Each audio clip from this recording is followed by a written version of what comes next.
This week, two numbers came out that when you put them together, tell you everything you need to know about government priorities. Number one, the federal government spent $76.3 billion on its own employees last year. That's up 6% from a year before. Number two, Ontario just announced that student financial aid is shifting from the 85% grants. So, if you're a low-income student in Ontario, you're now going to graduate with an extra $3,500 in debt per year. Government spending on itself up 6%. Support for students down by 2/3. Today, we are talking about who pays for what in this country. And spoiler alert, if you're a student, you're about to pay a lot more. Let's break it down. All right, let's set the scene. If you're a student in Canada right now and you're planning to go to a university or a college in the next few years, here's where you are. Tuition has been frozen in Ontario for the last 7 years. That sounds good, right? Except schools have been bleeding money because costs kept going up while their revenue stayed flat. International student number got slashed by the federal government to help with the housing crisis. That cut billions from schools' budget because international students pay way higher tuition. So schools have been cutting programs, laying off staffs, 8,000 workers lost in colleges alone, and warning that there won't be enough spots for students who want to enroll. And if you're relying on OSAP, Ontario Student Assistance Program, to help you pay for school, you've been getting a mix of grants and loans. Up until now, you could get up to 85% of your financial aid as grants, non-repayable, money you don't owe back. That was the deal. Study hard, we will help you pay for it, and you won't graduate drowning in debt. But behind the scenes, the Ontario government has been starving the system, as critics put it. Schools became dependent on international students to make up for what the province wasn't providing. And now that whole house of cards is collapsing. So if you're a student right now, you're dealing with rising costs for rent, food, everything, fewer program spots available, uncertainty about whether your school can even stay afloat. So what do students actually want? It's pretty simple, honestly. You want access to education. You want to be able to go to the university or college without your family being rich. That's supposed to be the promise of Canada, right? You work hard, you get ahead, no matter where you start. You want financial aid that actually helps. Grants that cover a meaningful chunk of your costs so you're not buried in debt before you even start your career. You want to graduate and build a life, buy a house someday, start a family, not spend your 20s and 30s paying off tens of thousands of dollars in student loans. So you want the government to actually prioritize education, not just talk about how students are our future and we are investing in the next generation, but actually put your money where your mouth is. Because here's the thing, when politicians say education is investment, they are right, it is. Countries that invest in education, that make it affordable, that support students, they see economic returns for decades. Educated workers earn more, pay more taxes, start businesses, drive innovation. But when you force students to take a massive debt just to get a degree, you're not investing, you're extracting. You're making students pay upfront for benefits that society will reap later. And that's what's about to happen in Ontario. All right, so here's what Ontario announced this week. After 7 years, tuition is going up. Schools can now increase fees by 2% per year for the next 3 years. And after that, it'll be tied to the inflation, or 2%, whichever is lower. For university students, that's about $170 more per year. For college students, about $66 more per year. Now on its own, that's manageable. A 2% increase is pretty reasonable, especially since the tuition been frozen since 2019. That's not the scary part. The scary part is what's happening to OSAP. Here's the big change right now. Under OSAP, you can receive up to 85% of your financial aid as grants and only 50% as loans. Starting soon, that flips. You'll get a maximum of 25% as a grants and 75% as loans. That's not a tweak. That's a complete reversal of the system. Now, the government says low-income students won't be affected because they fall under a different program. But according to higher education consultant Alex Usher, that's not really true. The student eligible for the maximum OSAP amount is going to take an extra $3,500 per year in loans. That would have been previously been grants. $3,500 per year. For 4 years of undergrad, that's a $14,000 in additional debt. And who does this hit hardest? Low-income students. The ones who need the most help, the ones who are relying on the grants to make education affordable. Single parents who qualify for more OSAP because they have dependents. They are especially screwed because they can't just work part-time to offset the costs. They've got kids to take care of. People in their 30s and 40s who lost their jobs and want to retrain for a new career, they might just say, forget it. I'm not taking on that more debt at my age. The Ontario government is framing this as necessary to stabilize the system. And yeah, schools were in crisis. They needed more funding.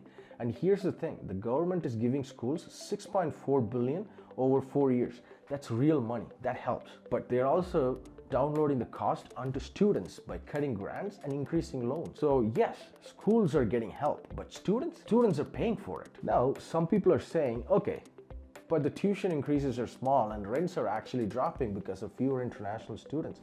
So balances out. And that's partially true. Rents in Toronto for people with roommates dropped from $1,300 per month 2 years ago to under $1,170 now. That's real savings. But here's the math. Saving $130 per month on rent is about $1,560 per year. Great. But taking on $3,500 more on loans per year, that's a net increase in financial burden of almost $2,000 per year. And rent savings are temporary. They could go back up, but your debt, that's permanent. You're going to be paid off for years, maybe decades. And remember, even though student loans in Canada don't charge interest anymore, the federal government eliminated interest accrual in 2023. You still owe the principal. That debt is real. It affects your credit. It limits what you can do after graduation. Want to buy a house? Good luck qualifying for a mortgage where you've got $30,000 or $40,000 in student debt. Want to start a business? How to take that risk when you owe the government tens of thousands of dollars? This isn't just about the numbers on a spreadsheet. This is about life choices, career path, where you can afford to have kids, whether you can even retire. So what's actually changing here? What's the turning point? Well, here's what I'm seeing. The government is making a choice about priorities. This week, Parliamentary Budget Officer released data showing that federal government personal spending hit $76.3 billion in 2024-2025. That's up 6% from the year before. The federal public services now employs 448,000 people. Salaries are up, pensions are up. Total compensation per employee increased by 5.1%. Now, I'm not saying government workers don't deserve fair pay. They do. But let's put this in perspective. The federal government is spending $76.3 billion on itself, and it's growing that spending by 6% a year. Meanwhile, Ontario is cutting students' grants by 2/3 and telling students, sorry, you're going to have to borrow more. See the disconnect? At the same time, the Parliamentary Budget Officer also released the latest data on the Canada Students Financial Assistance Program. Here are the numbers. $723,000 students received federal loans. Total loans issued, $5.4 billion. Total grants issued, $2.6 billion.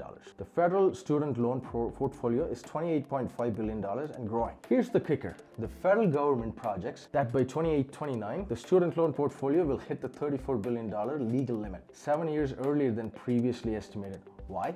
Because students are borrowing more, repaying slower, and the system is under strain. So the federal government sees the student debt crisis coming.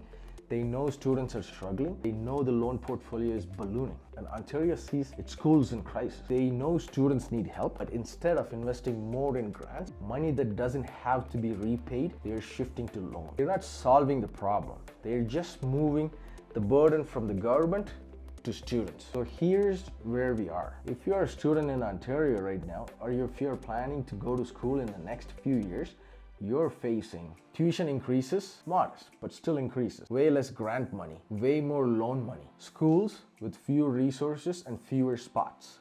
A government that's spending more on itself while asking you to borrow more. And if you're a low-income student, this hits you the hardest because you don't have family money to fall back on.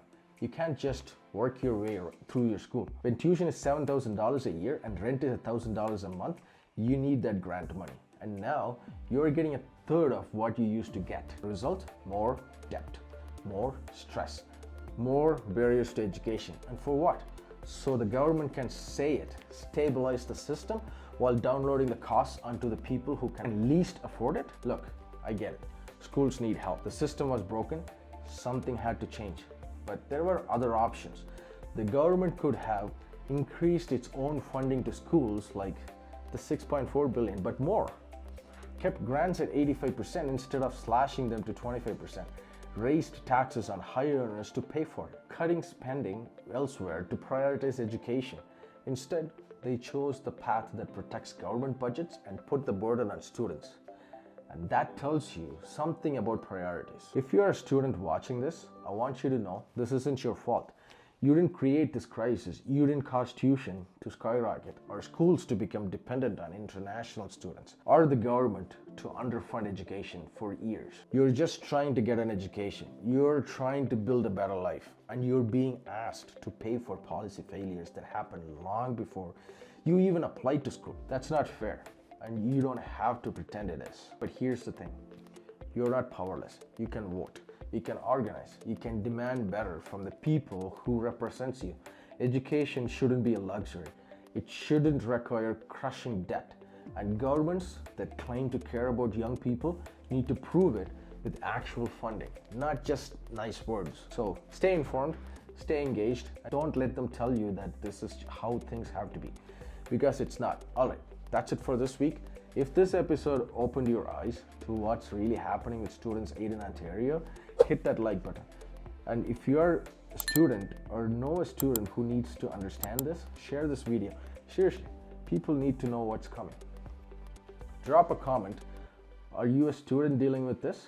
How do you feel about the shift from grants to loans? I want to hear from you. Subscribe if you haven't already, and turn on notifications so you don't miss the next episode. This affects millions of students. Let's make sure people understand what's actually happening. I'll see you next week. Until then, stay informed, stay critical, and remember, education is an investment, not a burden. Quick disclaimer, this video is for informational and entertainment purposes only. I'm not a financial advisor, economist, or policy expert, just someone breaking down the news. The views expressed here are my own and don't constitute personal advice. Always do your own research and consult qualified professionals for financial, legal, or policy decisions. Thanks for watching.